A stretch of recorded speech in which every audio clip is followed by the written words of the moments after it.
Reading this book by Noam Chomsky, Power of Systems. It is a series of interviews with David Barsamian. It's a compelling new set of interviews on our changing and turbulent times with Noam Chomsky, one of the world's foremost thinkers.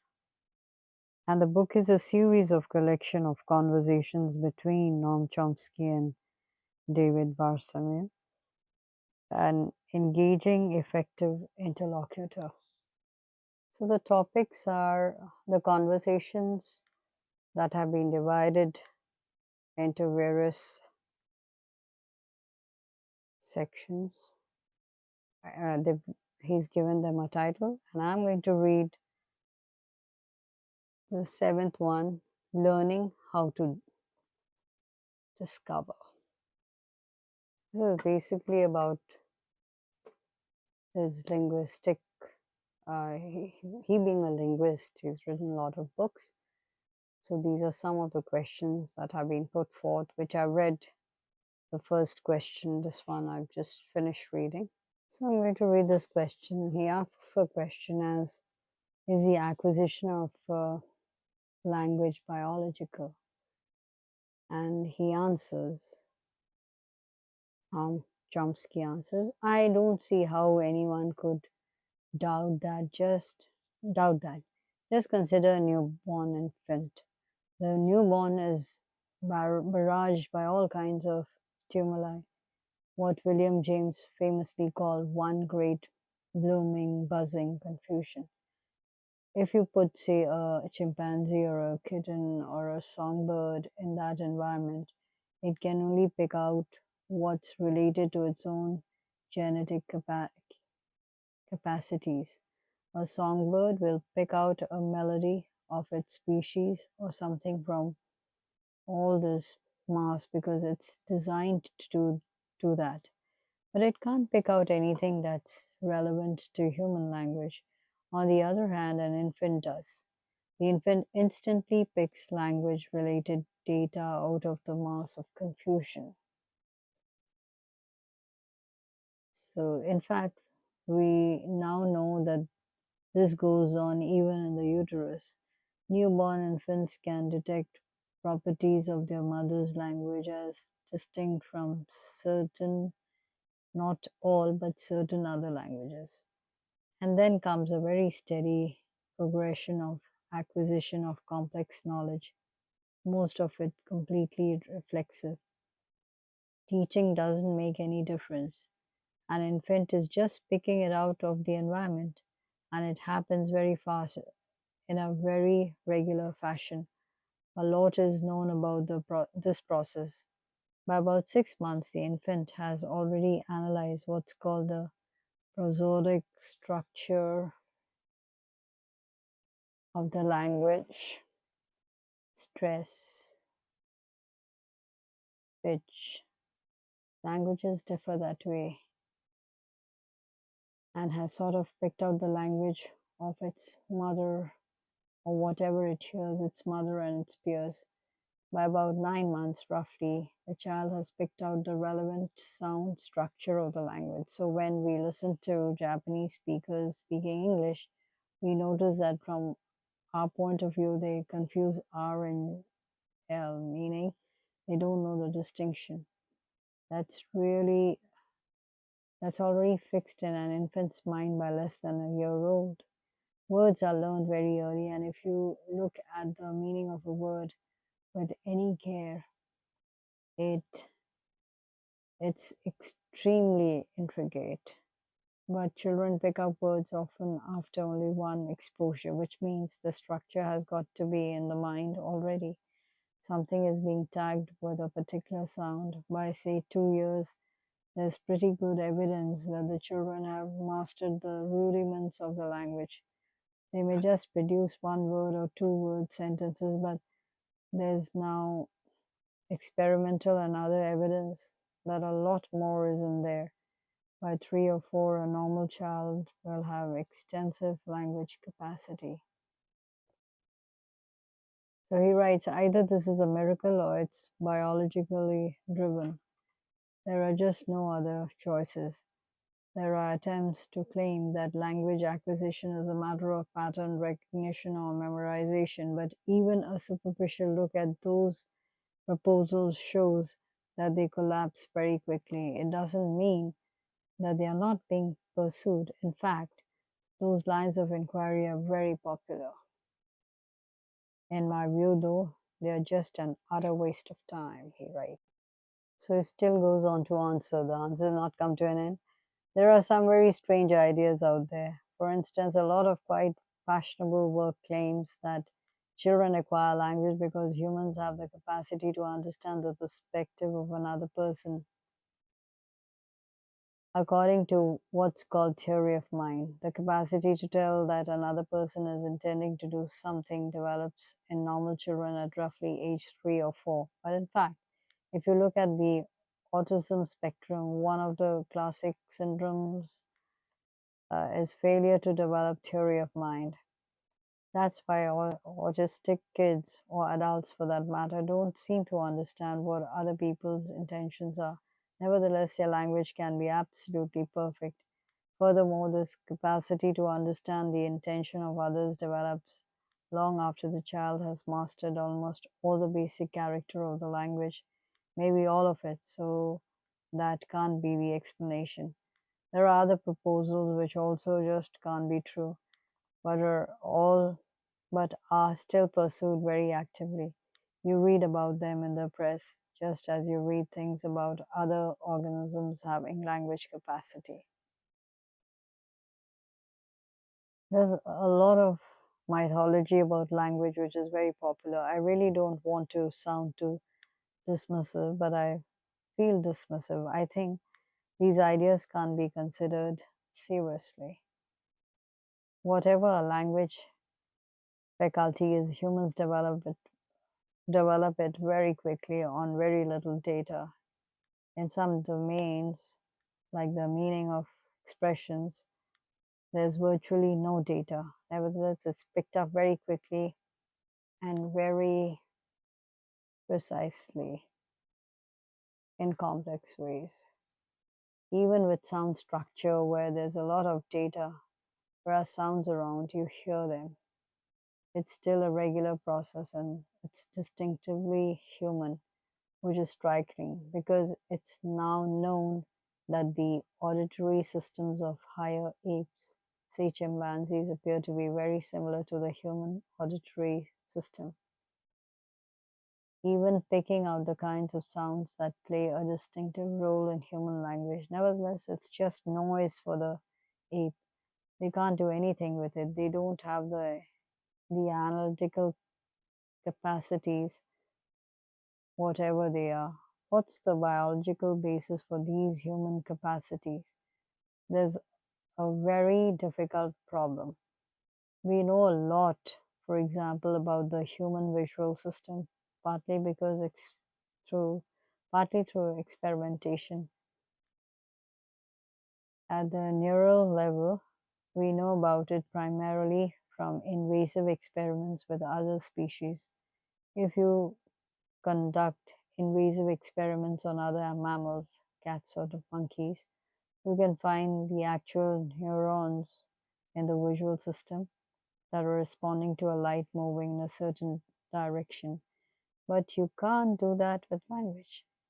There is no comparative evidence because other species don't have the capacity, and you can't do invasive experiments with humans. Therefore, you have to find much more complex and sophisticated ways to try to tease out some evidence about how the brain is handling all this. There's been some progress in this extremely difficult problem, but it's very far from yielding the kind of information you could get from experimentation.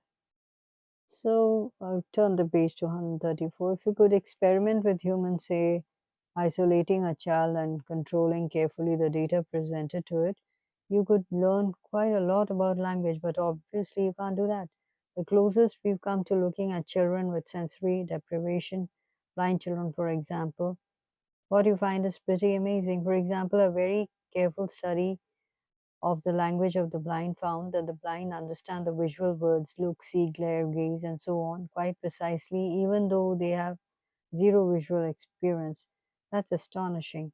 The most extreme case is actually material that my wife Carol worked on adults who were both deaf and blind. There are techniques for teaching language to the deaf-blind. Actually, Helen Keller, who is the most famous case, invented them for herself. It involves putting your hand on somebody's face with your fingers on the cheeks and thumbs on the vocal cords. You get some idea from that, which is extremely limited. But that's the data available to the deaf-blind, and they have pretty remarkable language capacity. Helen Keller was incredible, a great writer, very lucid. She's an extreme case. Carol did a study here at MIT. She found in working with people with sensory deprivation that they achieve pretty remarkable language capacity. Further, he says you have to do quite subtle experiments to find things they don't know. In fact, they managed to get along by themselves. The primary subject, the one most advanced, was a man who was a tool and a die maker. I think he worked in a factory somewhere in Midwest. He lived with his wife, who was also deafblind, but they found ways to communicate with buzzers in the house and things that you could touch that vibrated. He was able to get from his house to Boston for the experiments by himself. He carried a little card which said on it, "I'm deafblind, may I put my hand on your face?" So if he got lost, if someone would let him do that, he could communicate with them. And he lived a pretty normal life. So this is a whole answer for the question: is the acquisition of language biological? So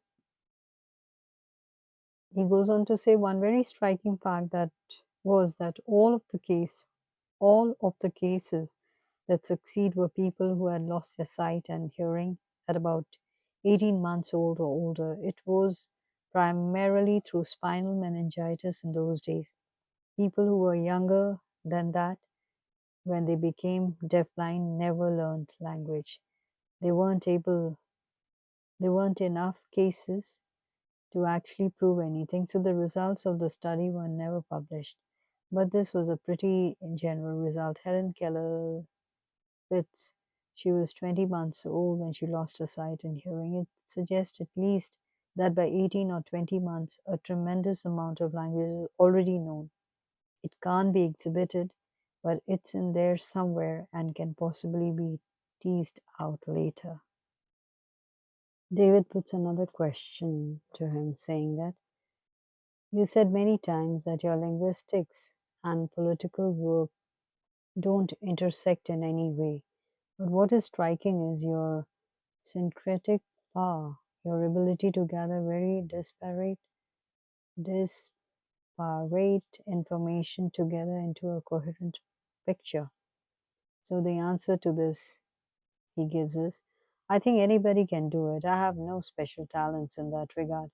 There are some talents, if you like, that are useful for the sciences or for the study of, say, international affairs or personal relations.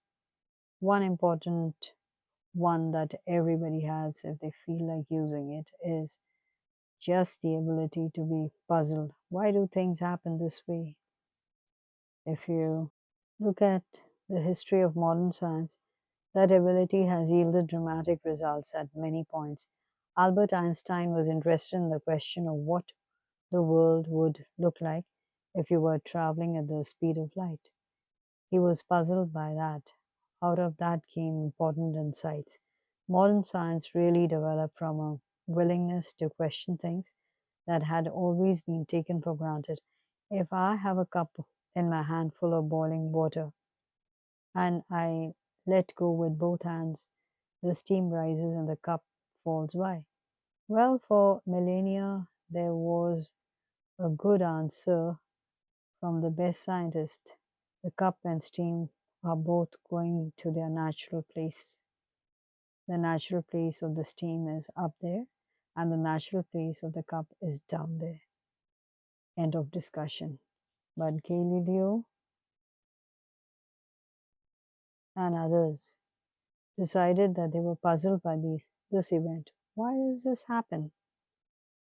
And as soon as they started to be puzzled, the question turned out to be significant. As soon as you look carefully, you find that all your intuitions are wrong. Our intuition is that a heavy ball and a light ball will fall at different rates. They don't. In fact, just about all intuitions are wrong. Modern science comes out of that understanding. When you go to the social and political domain, there are certain doctrines that are just taken for granted, like things go to their natural place. For example, the United States is a benign actor. It makes mistakes, but its leaders are trying to do good in the world. People make mistakes. It is a complicated world, but we are promoting democracy. We love democracy. If you don't accept these dogmas, you're just not part of the discourse. That's true of ordinary discourse. That's true of professional scholarship to a remarkable degree. That's true of the media overwhelmingly. You can find case after case. Take a look at an article in the New York Times by Bill Keller, the paper's former executive editor, on an inherent benign character. He points out there are very troubling exceptions.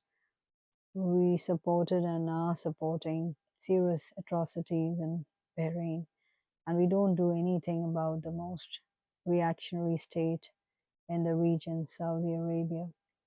He says these exceptions are troubling because they don't fit our general nature. That's about at the level of things go to their natural place. It doesn't take much brilliance to recognize that this is not schizophrenia, and there's nothing surprising about it. It's exactly the way great powers operate. They have domestic power structures and determine policy.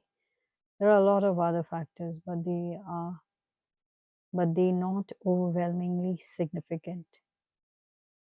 If you look at the goals and intentions of political elites, everything falls into place. Of course, if you take that stand, you're excluded from polite discourse, just as, incidentally, Galileo was. He couldn't convince the funders, the aristocrats, that any of his ideas made any sense because they were so counter to common sense. He suffered for it under the Inquisition, as dissidents commonly do suffer. He was forced to renounce formally everything he believed. Legend has it that under his breath he said, "Upper se move," that is, and yet it moves. Whether that's true or not, I don't know. Almost every society I've ever heard of, back to the earliest records, treats those we call dissidents, people who depart from the established consensus, pretty harshly. How harshly depends on the society. Another interesting thing about our culture is that we are very outraged by the harsh treatment of dissidents in enemy states. So the treatment of, say, Vaclav Havel, or I don't know who these people are, Alexander Solzhenitsyn, is considered an utter outrage, quite rightly. Should read about them. That's how you learn. You can find countless articles in the New York Times about the horrible way in which dissidents are treated elsewhere. But if you look at the facts, dissidents in US domains are treated far more harshly. So you can read in the standard Cambridge history of the Cold War that since 1960, the record of torture, assassination, and other atrocity in US domains vastly exceeds anything in the Soviet or Russian domains, he says. It's obviously true. So, yes, Havel and Havel was imprisoned, very bad. 6 Jesuit intellectuals in El Salvador had their heads blown off. Worse, in fact, nobody knows their names. Everyone knows the names of the Eastern European dissidents. Try to find somebody who knows the names of the dissidents of, in, say, El Salvador, Colombia, anywhere in the US domains, he says. Another interesting question that David asks is, let's talk about education in a capitalist society. You've taught for many years. One of your strongest influences was the educator John Dewey, whom you've described as one of the relics of the Enlightenment classical liberal tradition. So, in answer to this question, Chomsky says, Noam Chomsky says, one of the real achievements of the United States is that it pioneered mass public education, not just elite education for the few and maybe some vocational training, if anything, for the many. The opening of land grant colleges and general schools in the 19th century was a very significant development, but if you look back, the reasons for this were complex. Actually, one of them was discussed by Ralph Waldo Emerson. He was struck by the fact that business elites, he didn't use that term, were interested in public education. He speculated that the reason was that you must educate them to keep them from our throats. In other words, the mass of the population is getting more rights, and unless they are properly educated, they may come after us. There's a corollary to this. If you have a free education that engenders creativity and independence, the way of looking at the world that we were talking about before, people were going to come for your throat because they won't want to be governed. So, yes, let's have a mass education system, but of a particular kind. One that inculcates obedience, subordination, acceptance of authority, acceptance of doctrine. One that doesn't raise too many questions. Deweyite education was quite counter to this. It was libertarian education. So he goes on to say, the conflicts about what education ought to be go right back to the early Enlightenment. There are two striking images that I think capture the essence of the conflict. One view is that education should be like pouring water into a bucket. As we all know from our own experiences, the brain is a pretty leaky bucket. So you can study for an exam on some topic in a course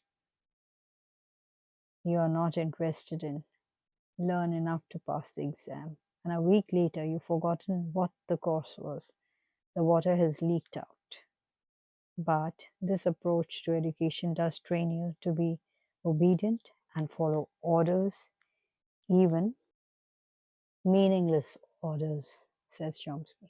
The other type of education was described by one of the great founders of the modern higher education system, Wilhelm von Humboldt, a leading figure and a founder of classical liberalism. He said education should be like laying out a string that the student follows in his own way.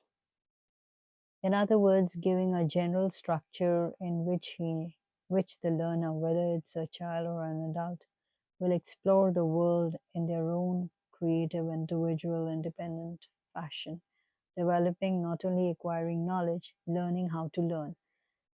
That's the model you do find in a good scientific university. So if you're at MIT, a physics course is not a matter of pouring water into a bucket. This was described nicely by one of the great modern physicists, Victor Vysicov, who died some years ago. When students would ask him what his course would cover, he would say, "It doesn't matter what we cover, it matters what you discover." In other words, if you can learn how to discover, then it doesn't matter what the subject matter is. You will use that talent elsewhere. That's essentially Humboldt's conception of education. I should say that I learned about this not from books but from experience. I was in Detroit experimental school.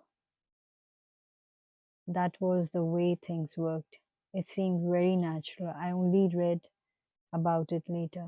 The battle of education has been going on for quite some time now. The 1960s were a major period of agitation, activism, exploration, and they had a major civilizing effect on the society, civil rights, women's rights, a whole range of things. But for elites, it was a dangerous time because it had too much of civilizing effect on the society. People were questioning authority, wanting to know answers, not just accepting everything that was handed down. There was an excess of democracy, looking for answers. That's frightening. There was an immediate backlash in the 1970s, and we are still living with the results.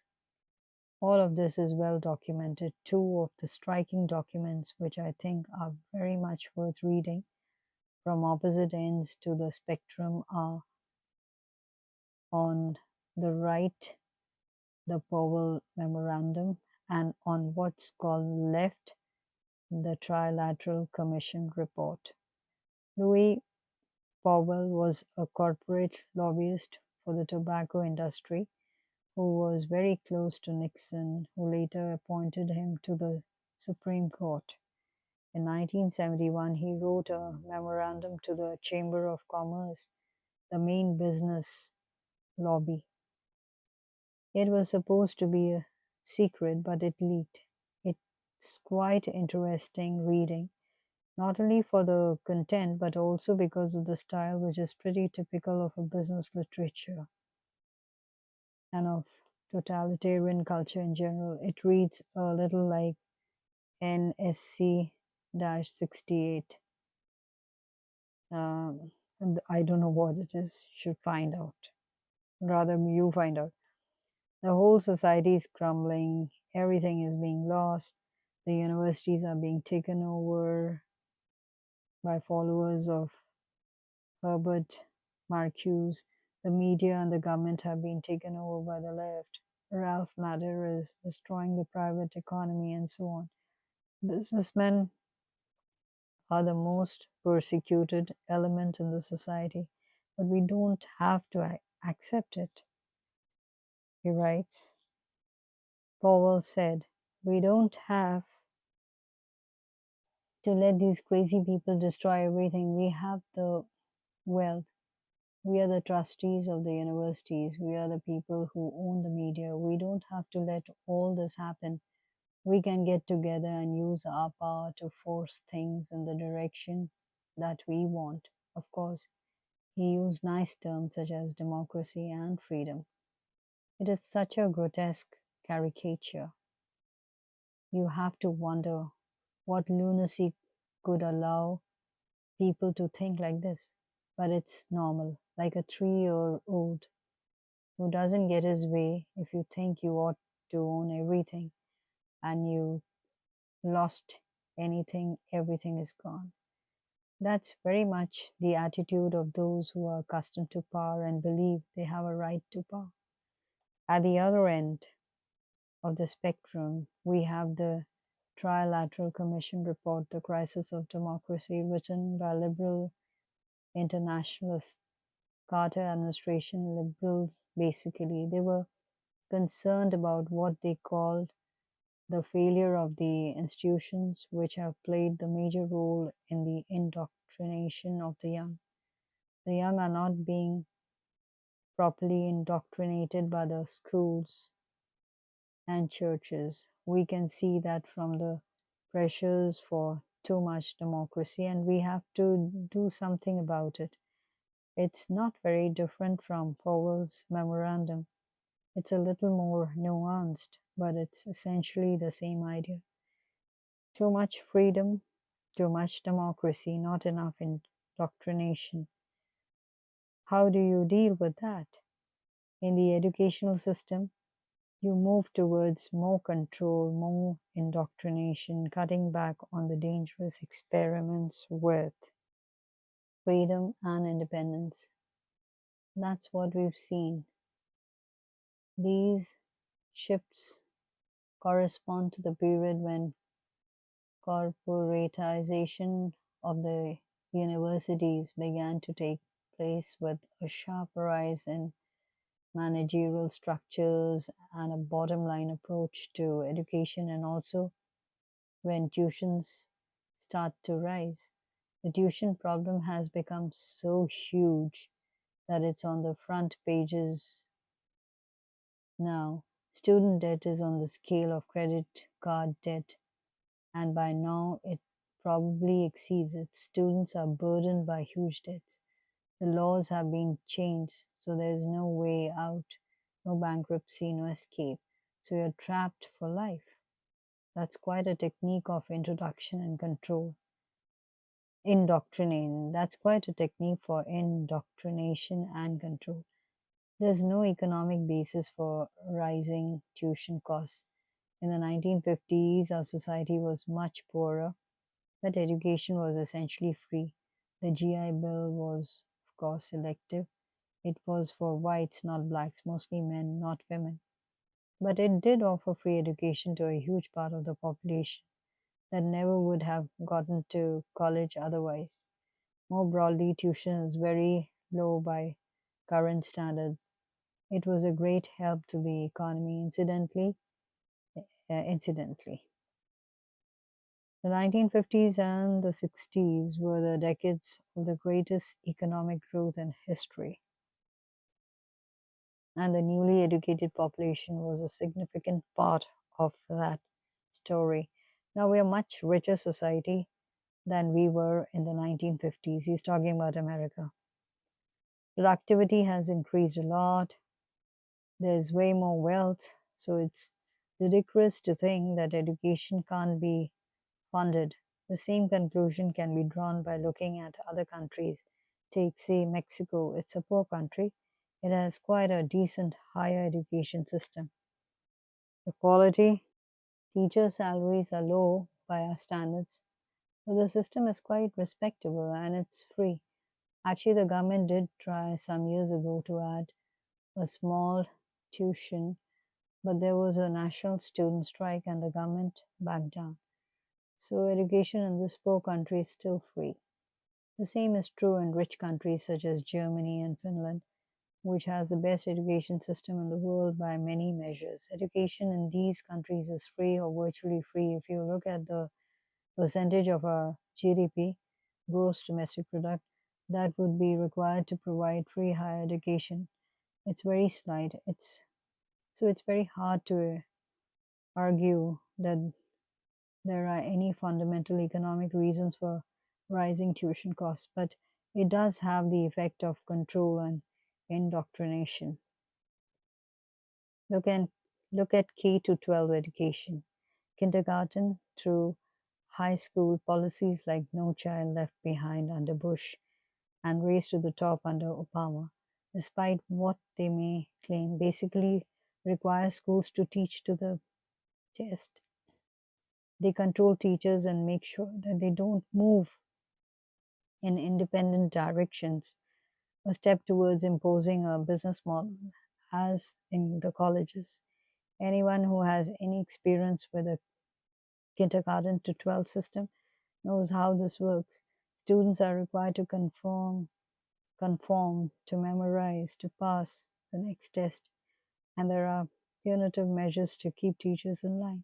If the students don't get a high enough grade on the test, which could mean that they are too creative and independent, then the teacher is in trouble. So they are forced to conform to this system. So just let me remind you, this was a interview that David took in um, May 2012, Cambridge, Massachusetts. So, just continuing on. Meanwhile, the basic problem with the education system are never addressed. It's just way underfunded. Class sizes are too large. Diane Ravitch, formerly a conservative education critic who is now very critical of the current system and very knowledgeable, recently did some comparative work on the Finnish educational system, which gets all the best records in the world. She showed that one of the major differences is that teachers are respected in Finland. Teaching is considered a respected profession. Good people go into the field. They put energy and initiative into their work. They are given a good deal of freedom to experiment, explore, let students search on their own.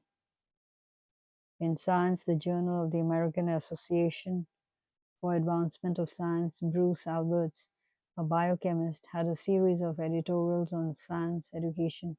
What he points out is quite interesting. He says science education is increasingly being designed with the effect of killing any interest in science. If you're in college, maybe you have to memorize a bunch of enzymes or something. If you're in elementary school, you will memorize the periodic table. When you study the discovery of DNA, you're just taught that scientists already discovered. You memorize the fact that DNA is a double helix. Science is being taught uh, in a way that kills any joy in science, gives you no sense of what discovery is. It's the opposite of Westkoff's views that it matters what you discover, not what you cover. Alberts gives some nice examples of alternatives that do work. In one kindergarten class, each kid was given a dish with a mixture of pebbles, shells, and seeds and asked, how do we know if something is a seed? So the class began with what they called a scientific conference. The kids got together and discussed the various ways in which you might be able to figure out what a seed is.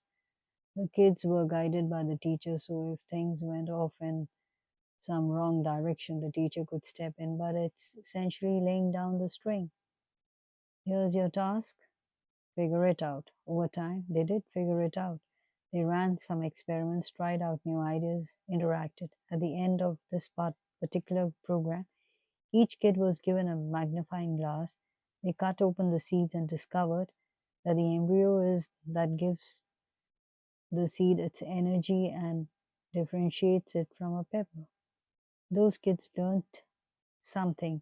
Not only did they learn something about seeds, which doesn't matter that much, they learned that what it is to discover something, why it's fun and exciting, why you should try it somewhere else, why you should be puzzled and inquire. That can be done at any level of education. A friend of mine who teaches sixth grade described to me once how she had taught her students about the American Revolution. A couple of weeks before they got to that assignment, she started acting very harshly, issuing orders and commands, making the kids do all kinds of things they didn't want to do. They got pretty upset and they wanted to do something about it. They started to get together and protest. By the time it got to the right point, she opened the lesson on the American Revolution. She said, okay, now you can see why people rebel.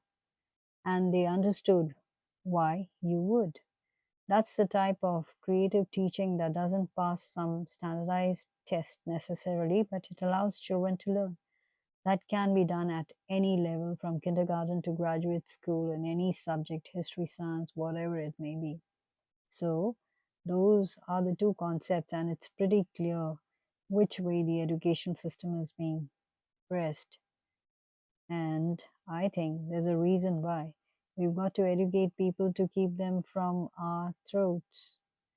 As Emerson put it, A long time ago. At the kindergarten to 12 level, there is now an effort to destroy the public education system. That's essentially what charter schools are about. They don't have any better outcomes. They feed at the public trough. The public pays for them, but they are essentially out of the public system and under much more private control, essentially privatized. It's destroying the ethic of the public education system. The ethic of that system is solidarity. You have a public education system because you're supposed to create weather, because you are supposed to care whether children you don't know and have nothing to do with have the opportunity to go to school. That's social solidarity, but that's very dangerous, the opposite of atomization. My feeling is that social security is under attack for the same reasons. There's no economic reason. It's in very good shape. With a little tinkering, it could go on indefinitely. But it's always listed as one of the big problems. We've got to do something about social security. I think the issue is the same. It's a system based on the concept that you should care about others and you should care whether elderly people you don't know can live decent lives. You can't have that sort of thing. If a widow somewhere doesn't have food, it's her problem. She married the wrong husband or didn't invest properly. In a society in which everyone is out just for themselves, you don't pay attention to anyone else. Ron Paul was asked at a Republican presidential debate that if something terrible happens to some guy who has no health insurance, what do you do? He said that's what freedom is all about, taking your own risks. Actually, when the moderator pushed back on this, he backed off and he said that people without health insurance would be taken care of by their families or their church. Then Rand Paul, this is more interesting, said national health insurance is slavery. He said, I'm a physician, and if there's national health insurance, the government is forcing me to take care of somebody who is ill. Why should I be a slave to the state? Here we are getting capitalist pathology in its most extreme lunatic form. It's the opposite of solidarity, mutual support, mutual help. Just imagine, so interesting.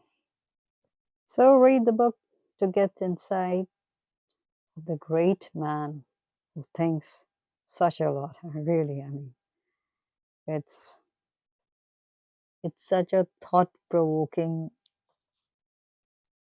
discourse that's going on, or the interaction, or the interview, as you see.